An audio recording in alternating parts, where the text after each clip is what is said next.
This is Get Up Again, your soundtrack for getting back up. Get up, get up, get up again. Get up again.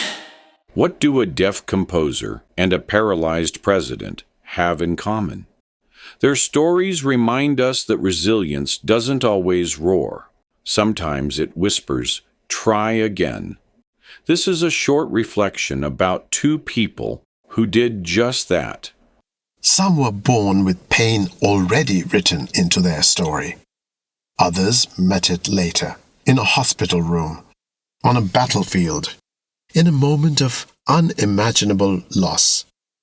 But all the people we are going to tell you about made a choice to get back up, to keep going. Let's start with some stories of people from history we are familiar with. These are people who didn't give up or claim defeat from their circumstances, but they accomplished their goals and dreams in spite of them. Beethoven from Bonn, Germany. He was deaf, but never silent. Ludwig van Beethoven was a musical prodigy whose talent earned admiration early on. But in his late 20s, he began losing his hearing, a devastating blow for a composer. Despite the condition worsening until he was completely deaf, Beethoven wrote some of his most beloved pieces during this time, including his Ninth Symphony. He communicated through written notes and embraced an inner world of sound no one else could hear. His defiance against despair and his brilliance reshaped classical music forever. Beethoven reminds us that limitations don't define legacy.